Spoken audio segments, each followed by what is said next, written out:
Hello to you YouTube, comment ça va? Comme il n'y a pas eu beaucoup d'action la semaine dernière à cause du baltringo vomito, aujourd'hui c'est moi qui prends les choses en main. Et je peux vous assurer d'un truc, ça va faire des étincelles.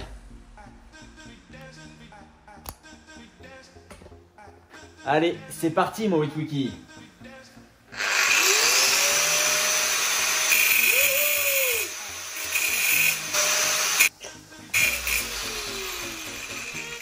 Oh non, t'abuses, je commençais juste à m'amuser moi.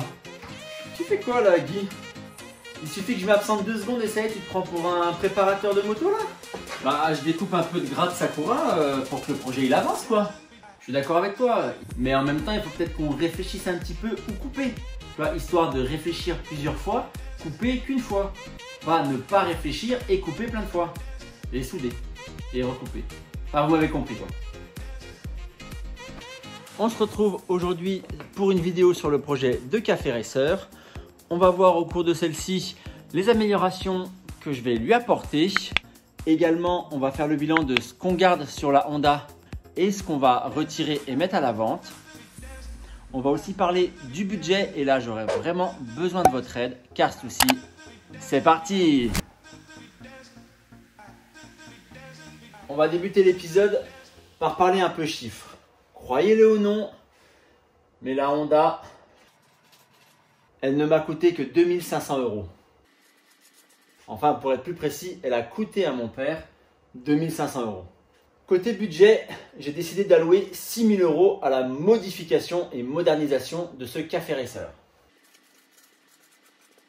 Dans ce budget-là, je ne vais pas compter donc la revente des pièces, ce sera vraiment un bonus pour le projet. Je n'ai aucune idée de si je suis dans le vrai avec ce chiffre ou si je suis carrément au chou et je vous laisse donc vous exprimer là-dessus dans la section des commentaires. Il y a une chose de sûre, je veux me faire plaisir en gardant à l'image donc le Café Racer que mon père avait dans les années 80 comme base de travail. Je veux mettre des pièces quand même de qualité car la passion de la moto, et là c'est quand même difficile à croire, c'était encore un cran au-dessus pour mon père que la voiture. Côté dépenses, pour le moment, j'ai acheté une seule chose, la batterie au lithium Skyreach. J'ai acheté la batterie sur le site de Power Manutention au prix de 123 €. Je connaissais pas du tout ce site, donc Power Manutention. Je vous mettrai un lien dans la description de la vidéo. Ils m'ont livré un truc de malade en 24 heures. J'ai fait la commande, c'était 14-15 heures et je l'ai reçu le lendemain à peu près vers la même heure. Donc franchement, un gros GG à vous, Power Manutention, vous avez assuré. Également, je les ai contactés pour être sûr que la batterie soit bien compatible avec une moto de 78. Ils m'ont répondu en 30 minutes par mail, donc c'est assez rare pour souligner. On n'hésite pas généralement à critiquer quand ça ne va pas, mais là franchement, ils méritent eux aussi un pouce bleu. Donc j'ai choisi cette batterie donc Skyreach d'une part pour sa réputation, d'autre part parce qu'elle a vraiment un faible encombrement par rapport à la batterie que mon père avait acheté, la Kyoto. Également en termes de poids, ça n'a rien à voir. La Kyoto est donnée sur la description, elle est donnée à 4,4 kg et la Skyreach elle est donnée à 1,1 kg. Donc là on a vraiment fait un gain de 3 kg sur une batterie quoi. De plus elle est au lithium et le nom il fait assez cool et moderne. Donc c'est un bon point pour la batterie. Non, plus sérieusement, la durée de vie des batteries au lithium elle est beaucoup plus importante que les batteries standards. Ils annoncent à peu près 8 à 10 ans pour une batterie au lithium contre 3 à 5 ans sur une batterie standard. Également, j'en ai déjà parlé, le gain de poids est vraiment important lorsqu'on cherche une réduction des masses. Il y a certainement aussi un tas d'autres avantages, mais bon, je ne vais pas faire un Google Search pour les trouver. Moi, je vous dis seulement ce que je sais et ce que j'ai ressenti dessus. Mais il y a également des inconvénients. L'inconvénient, il est là, c'est le prix. C'est pratiquement, je pense que c'est bien le double du prix d'une batterie standard. Également, pour soit faire un maintien de charge, soit recharger la batterie, il vous faudra un chargeur spécifique. Et quelque chose me dit qu'il n'est pas donné par rapport à un chargeur standard. Côté gain, j'y croyais pas, mais j'ai déjà vendu des pièces. J'ai vendu donc la partie arrière, c'est-à-dire le garde-boue, le support de plaque. Il y avait quoi aussi? Il y avait le feu arrière. Ça, j'ai vendu le global pour 300 €. Et j'ai vendu également les protège-carter pour 80 €. Donc j'ai vendu au global pour 380 €. Je remercie du coup Yaka24 et Laurent pour leurs achats. Ça va aller directement pour la Honda. On passe maintenant directement sur la Honda pour regarder un peu les pièces. Et cette fois, je vais essayer vraiment d'être organisé en commençant par l'avant. Et là, ça va être très simple parce qu'on va pas garder grand chose. La fourche, elle est en super état, clairement. Mais la technologie, elle date de 78. J'ai donc décidé de faire un swap grâce au kit Realis Cognito Moto. Je vous mettrai le lien en description. Il y a quand même plusieurs possibilités pour faire le swap de fourche. On va voir la possibilité, et moi c'est ce que je préférais, d'utiliser donc une fourche de Honda CBR R, donc 600 ou 1000. On a aussi la possibilité d'utiliser donc une fourche, je dis une fourche pour simplifier, mais c'est plutôt des tubes de fourche de GSX-R, donc 600 ou 750. Ça c'est ce que préfère faire donc Cognito Moto. Et dernier choix, on peut réaliser aussi le swap avec une fourche donc de Yamaha R6 ou R1.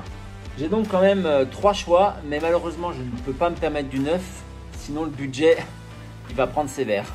Dans la réflexion, il faut aussi que je pense aux jantes et aux différents périphériques pour que tout s'accorde bien.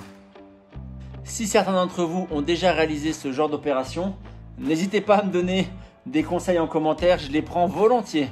On remonte donc avec les compteurs et les différentes commandes.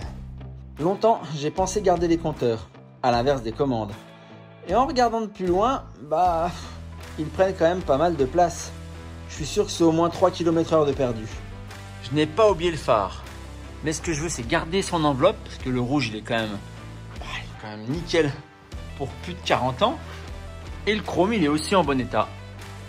Un petit polissage, et ce sera parfait. La seule chose que je veux remplacer et moderniser, c'est l'intérieur du phare. On va enlever cette ampoule halogène qui date des années 70 et on va mettre un petit kit à LED.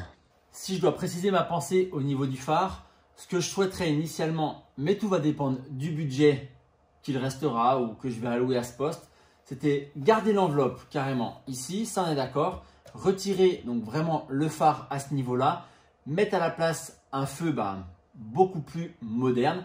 Mais si le budget est grignoté et bien consommé, je verrai à garder juste cet élément ou je remplacerai juste l'ampoule par un kit LED pour avoir un éclairage, disons, plus actuel.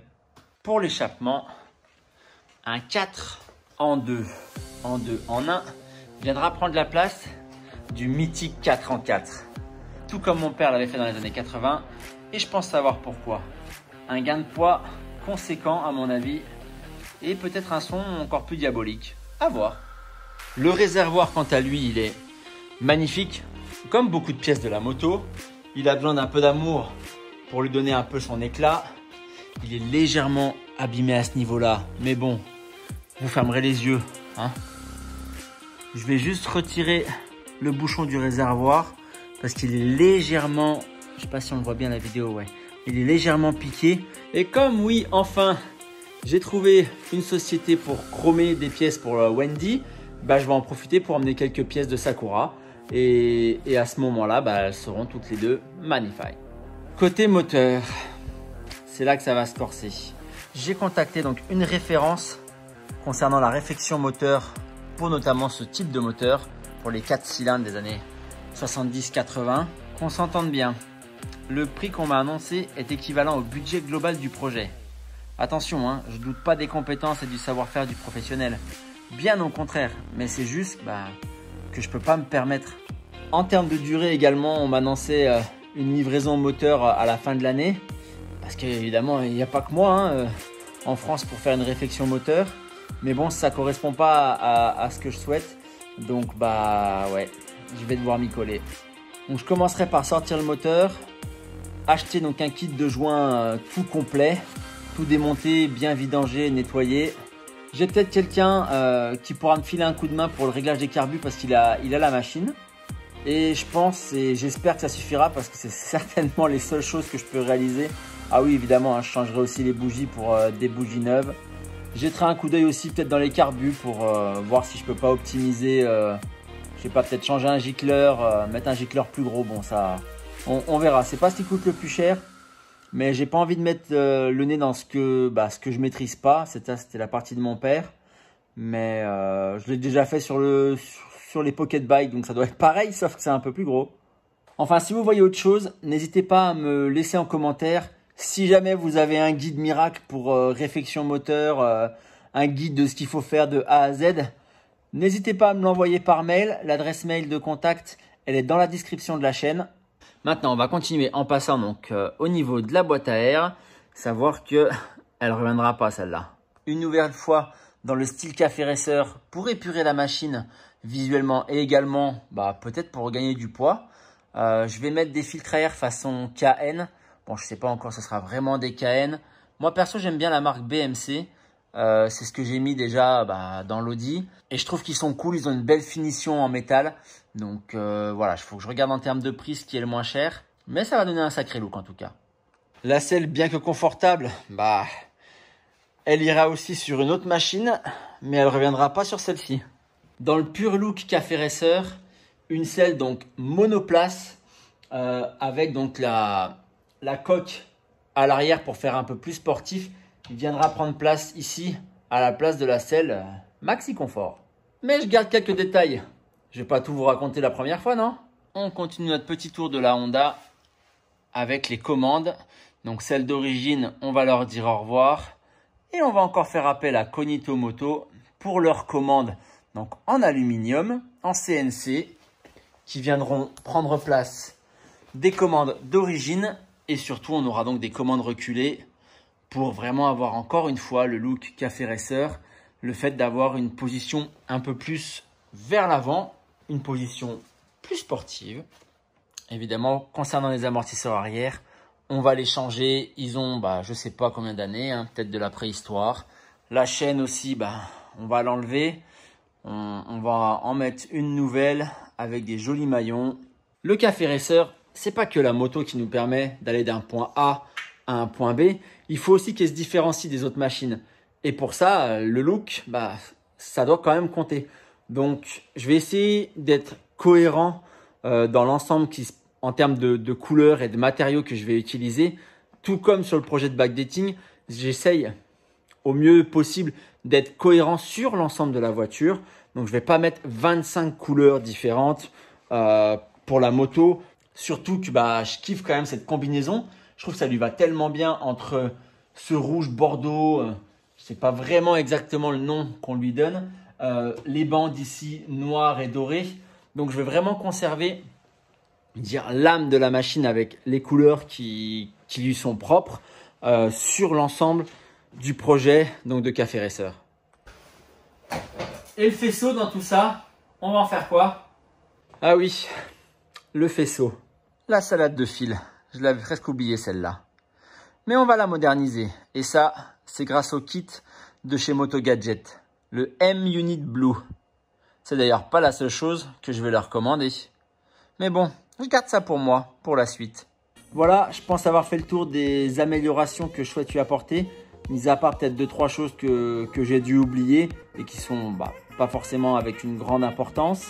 Ça ne plaira certainement pas à certains, mais bon, j'espère que vous serez assez tolérants. Moi perso, je respecte les personnes qui kiffent, que ce soit les motos ou les voitures qui sont 100% d'origine, qui pour eux, le plus important c'est le matching number. Moi je respecte ça, sincèrement.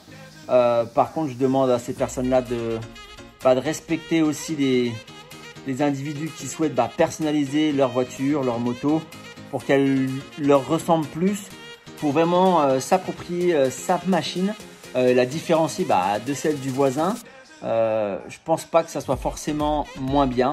Après ça c'est mon avis personnel, mais voilà, je suis quelqu'un d'assez tolérant et je pense qu'il est important de respecter les choix de chacun, parce que les goûts et les couleurs, comme je l'ai dit à maintes reprises, ça c'est propre à chaque propriétaire. C'est là-dessus que je vous laisse. Je vais me lancer directement dans la commande des pièces et je peux vous assurer d'une chose, c'est que le tableau ici, il va vite descendre en termes de dépenses.